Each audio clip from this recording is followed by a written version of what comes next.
It is impossible for me to express the fullness of my gratitude toward the information staff. Nonetheless, I would love to extend my heartfelt thanks and gratefulness to each and every one of you, especially to Dr. Solis for being my advisor. It is because of you now this senior project is possible. And also, my special thanks to Ms. Redondo, because as Rogelio said yesterday, it is because of her, or because of she, that I'm able to talk in English now.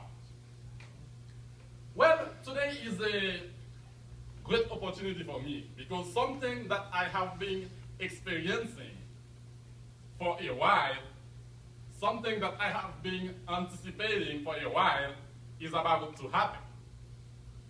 Well, I have been working very hard learning languages, like in Haiti, Costa Rica, Mexico, and even here in the US. Well, I think now this is the time. It is the time, or it is the day to share with all of you my experiences with language. As you may hear before, the topic of my senior project is language as embodiment of culture. This is a topic that I found very interesting in metaphysics class. It continues to be even more interesting in anthropology, and now with epistemology. This falling in love with language, it is not the case that I can express myself in more than 1 or 2 or 3 languages. It is because of how well language, among other topics, has been taught. Well, this is the structure of my senior project.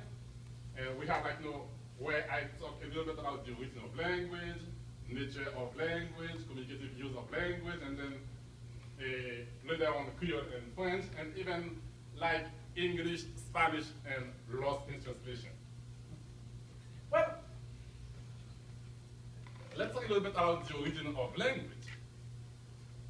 For Pythagoras, Plato, and the Stoics, they said that language has come into being out of inherent necessity or nature.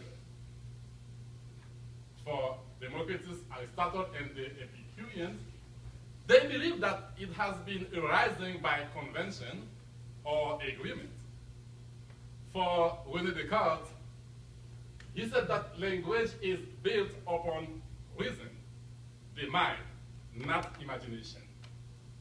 When it comes to Gadamer, which is my favorite one, he said that language emerges in its full autonomy. Language just stands for itself. It brings itself to stand before us. Well, such a connection can lead us to the fact that language appears when men appear. In the case of Barbara, she believes that the origin of language is necessarily interdisciplinary, which pushes her to consider the case of a language in captivity. This is a little study that she has with Kenzie. Let's take a look. Very good. Can you find peanuts? Peanut. Very nice. Peanut. How about eggs? Egg. Egg. Great.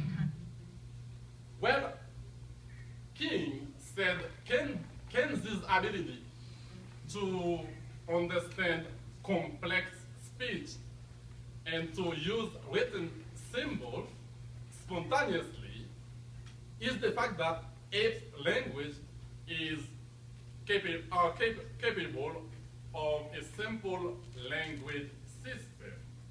Thus, our ancestors were able of sort of symbolic communication.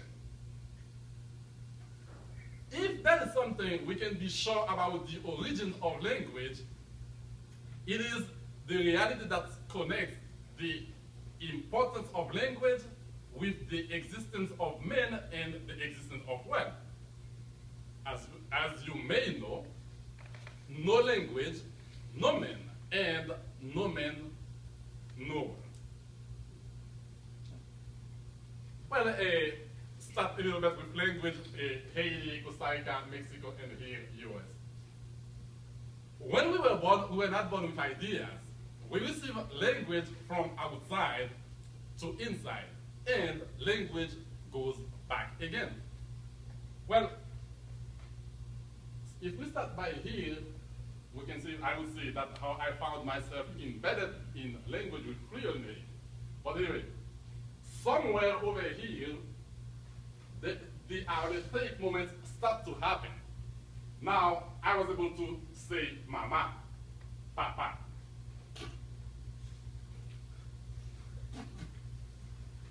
Let's move with this same experience with language, in Spanish and English. I remember in Costa Rica, I had a dream that I was fishing and fishing and fishing. And I wanted to tell my friends that anoche yo soñé que yo estaba pecando, pecando y pecando. Everybody was laughing because of the confusion, that confusion. Now, when I realized that, I said, well, compañeros, lo siento. I wanted to explain to them that I was embarrassed, and I said, lo siento, estoy embarazado. That was even worse, because they thought that I was pregnant. Wow. Here in the US, problem or confusion with body. Well, confusion with body and pad. Well, just for the R, you see what happened? Like, when I use body and pad. Total confusion. Well, learning Spanish was kind of easier for me than to learn English, because Spanish pronunciation, every word is regulated by certain rules, but this is not the case for English. Let's take it.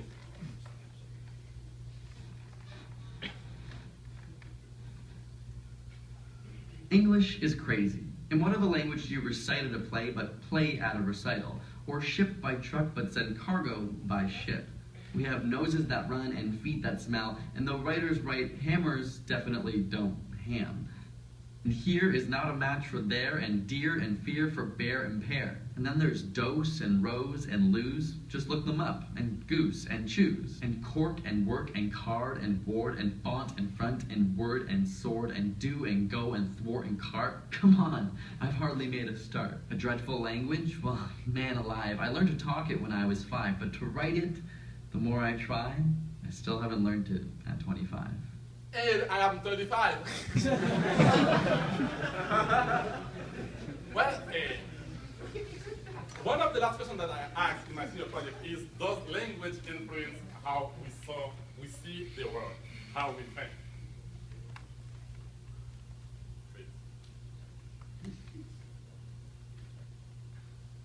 Well, a best example that can help us with that is with Lera Boroditsky.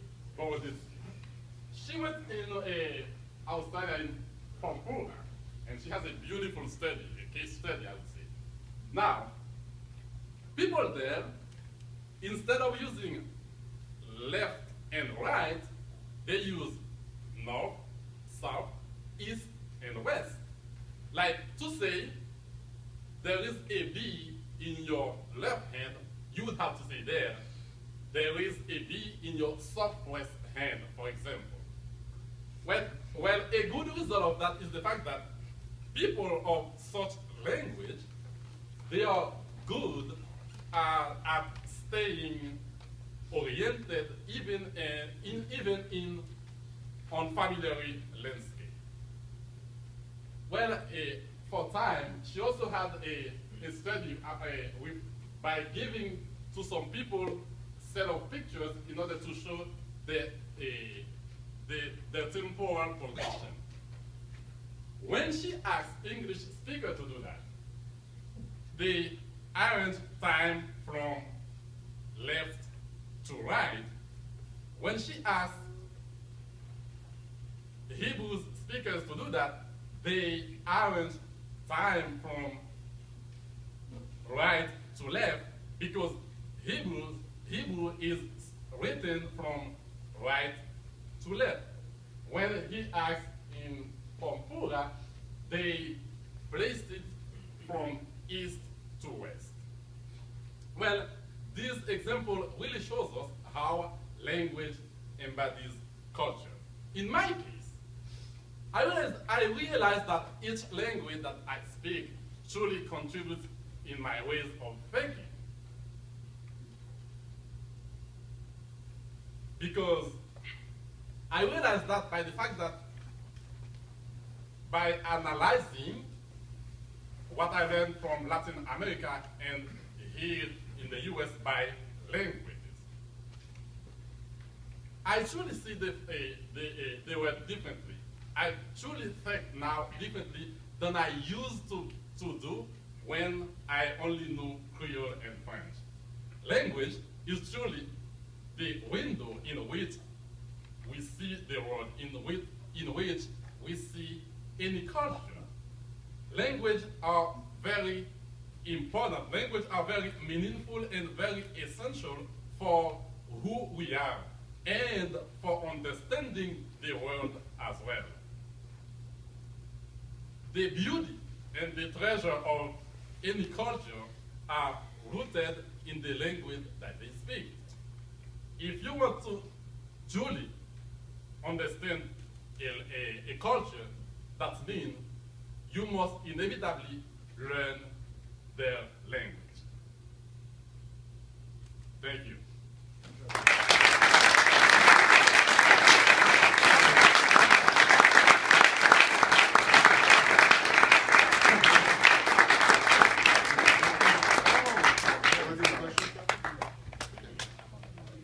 Thank you. Everybody knows Remy in Spanish is a thing here. Most people don't know that, but that's a translation. Any questions for him? Would you say that, you say you learn the language, but in your case, you learn the languages in the countries that speak them, but a lot of languages are taught in schools, and so would you say that there is a, since you're removed from that country, are you really getting the full culture of learning that language? And thus, are you really, seeing through the window that you spoke of into that culture? Well, exactly. I would say definitely if you learn the language in its own country, it's going to be even easier for you. But as an example of this, I have a cousin of mine. She knows very well Spanish, but she has never been in any country that speaks Spanish. And she, in somehow, really understands the Spanish, Hispanic culture, I would say.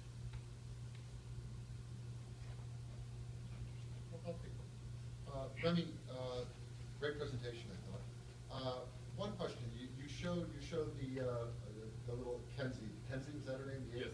Okay. And Kenzie was you said, which I think you're right.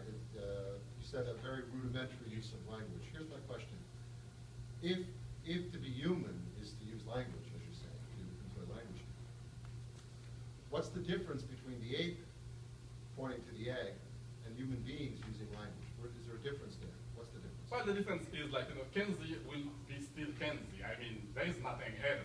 But with human beings, it's going to be really different. I mean, I would say in the case of Kenzie, kind of static. But for a human being, it's continue to progress. Even when we started, and it's a total progress. Thank you. Good answer. Anything else? Anyone else? Any other questions? Thank you so much.